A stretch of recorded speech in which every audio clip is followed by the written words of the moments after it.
Bibiliya muri rusangi nta kibanza iha umuntu yitwa umunebwe.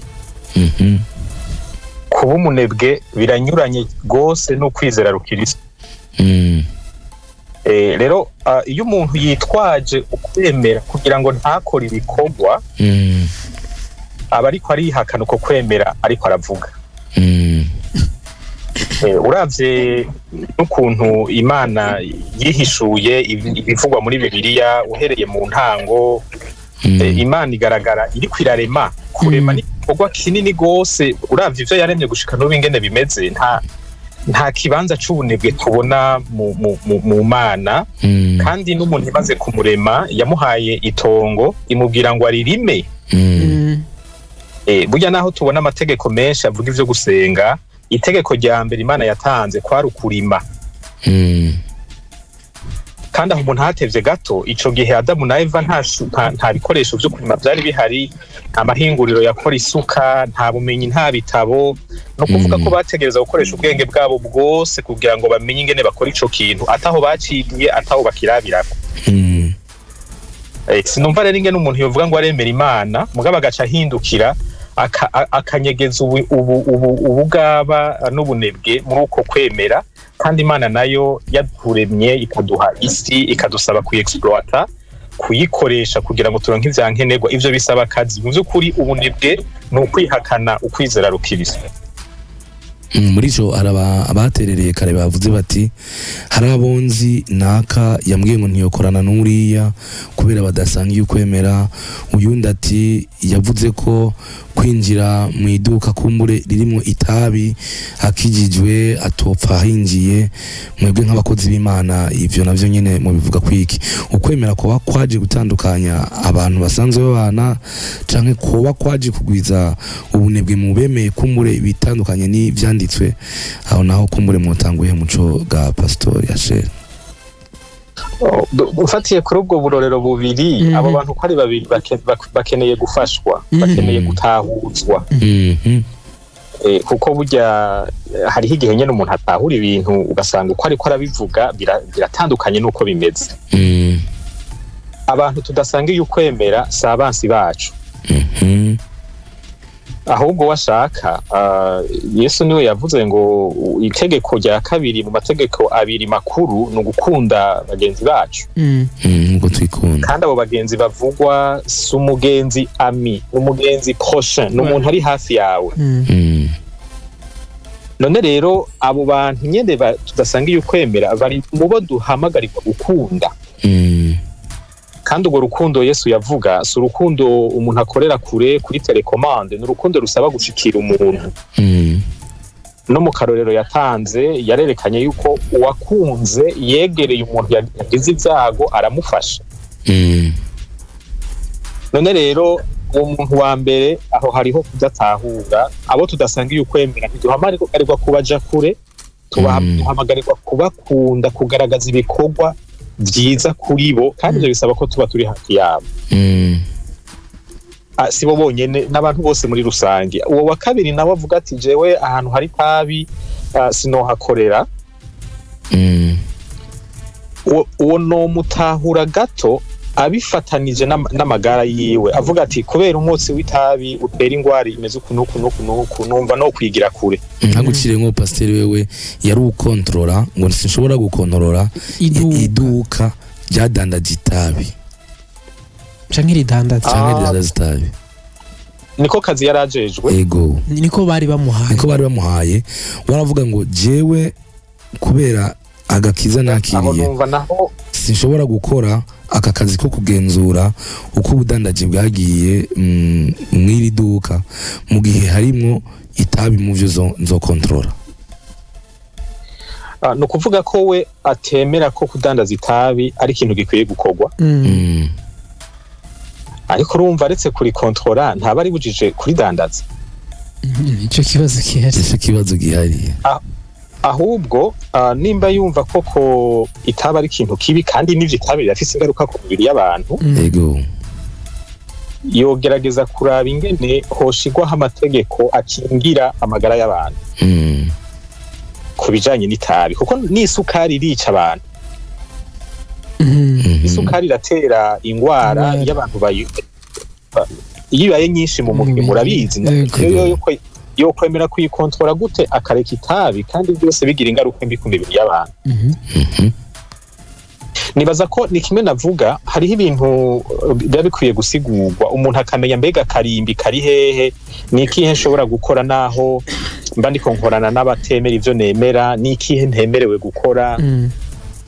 Kuko dusubiye inyuma muri Bibiliya turabona abasoda barigeze kubaza ikibazo barabaza bati mbega tweho ko twemeye Imana none duce dukora gute babibaza uwitwa Yohana umubatizi. Ntiyababariye ngo nimusubize matricule muve mu gisoda, yababwiye ati mwebwe nimukore neza mutungwe n'imishahara ntimuje kwaka abantu amafaranga arengeye canke ibiturire murabizi nyene ibintu z'intwaro z'igikenya ngene bigenda. Ariko igisoda mukigumemo mukore neza. Umuntu rero arashobora gukorera muri systeme irimwe ibintu bitameze neza ariko wagakora neza ku ruhande rwiwe nico kiba gikenewe ubihe nk'ivyo.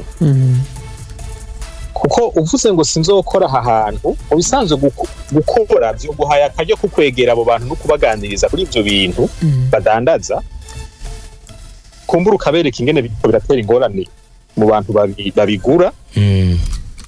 Ariko cyo bihagarika byose nako karyo ko kubashikira ubukiyatse. Ndazi ko ngaha harimo ikibazo kivuga ngo byose ni conscience y'umuntu ingena byumva. Yego. Ariko ingena yumva ibintu muri conscience bivana n'ivyazi bivana n'ingena bitahura. Abo bantu baba bakeneye ikiganiro kumbure hapo kupereza umuco mu bijanye na ethique inyifato nziza y'umukirisu mu buzima bwa misi yose. Kumbure ingingo yari gushobora kuba yindi. Hari umuntu notahura cyane nuwo habwa akazi ngira hamwe rikora itabi wakavuga ati jewe ntabikora uwo no mwumva kurusha uwo mwari ko murambarira kwa karorero. Yego tuje kuri ibi bijanye n'umwanya abantu bamara kenshi umuntu birazi ko kugira ngo ushore kuronka umwanya ukwiye gukora kugwiza umwimbu ukwiye no gufata umwanya ukwiye ku munsi hari abarenza amasaha 8 hari abayashitse ariko hari nabandi bavuga bati ku munsi kandi n'umwanya wo kuja gusengura kenewe ugasanga umuntu aho kuja kugwiza umwimbu koko itsova ngo yataho n'amasengesho ariko ukwemera kwiyo kumusaba yuko amara yandi masaha muyo yari gukoresha gukora akirirwa gusenga aho ubutumwa ntubwahe mutanga nkuko ariko aravuga ati ku nyigisho zo gukabura abantu kugira ngo babandanye bagwiza umwimba ariko kandi batigiwe inyuma n'inyigisho zo kwemera. Murakoze. Muri cyo kibazo abantu n'ubushyira mu bibiri hari abantu usanga bakora ibikorwa bijanye n'ubuzima bw'amashengero ubuzima bw'ibibanza byo gusengeramwo ugasanga bitegeza kubatwara umwanya munini kubera ivyo bajejwe. Ariko umuntu atabijejwe akwiye kurondera akwiye kubaho ubuzima burimwo ukudahengama burimwo equilibre hagati y'ibikorwa byo gusenga n'ibikorwa vya misi yose byo kwiteza imbere canke bituma dushobora kubaho. Ivyo rero iyo equilibre ikorwa kubiri. Icambere ni byiza ko umukirisu abana n'abandi bakirisu mu myanya yo gukorana mu bihe byo gusenga. Dusubiye inyuma muri Bibiliya mu isezerano rya kera Imana yari yarahaye itegeko Abisirayeli ko umunsi umwe mu minsi 7 bazohagarika ibikorwa ukaba umunsi wo guhurira hamwe bakigishwa ijambo ryayo. Urumva umunsi umwe mu minsi 7. Ibi birerekana yuko umwanya munini ukwiye guhabwa ibikorwa hategekanywa rero umwanya wo guhurira hamwe kugira ngo abantu basenge. Ica kabiri Imana nyene yari yarabasavye yuko boza baraga abavyeyi cane boganiriza abana babo ivy'amategeko yayo bari mu mazu. Iyo akazi karangiye byiza ko abavyeyi babana n'abana niko karyo ko niwo mwanya wo kubarera babareresha n'ijambo ry'Imana.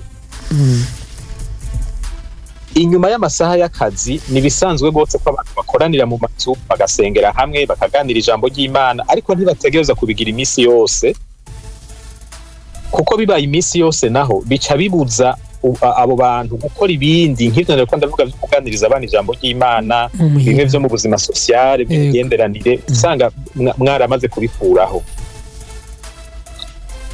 Hanyuma turetse ico rero ico mwavuze co abantu bagenda bagaja gusenga imisi yose bakama muri ivyo ico si kintu abantu bakwiye kwimenyereza kubamwo kuko biri mu bice bitera ubukene iyo abo bantu babaye benshi. Nimba umugabo n'umugore bumvikanye ugasanga ko umwe muri bo akunda gusenga ashaka kufatira umwanya munini ariko ntibihungabanye ubuzima bw'urugo bakaba babizinanye imwe aho n'amahoro. Ariko uko abantu bakora gutyo baba benshi niko umwimbu ugabanuka kandi abawukeneye bo batagabanutse. Ivyo rero birashobora gutera ubukene mu miryango bigatuma n'igihugu kigatera imbere. Nicyo gituma mu kubikora navuze ko hakwiye kubaho equilibre hagati y'ibikorwa no gusenga. Kugira ngo nogeza ngaho. Yego nibaza ko tubakengurukiye cyane kuri uwo muco. Kazoza FM, be your own boss.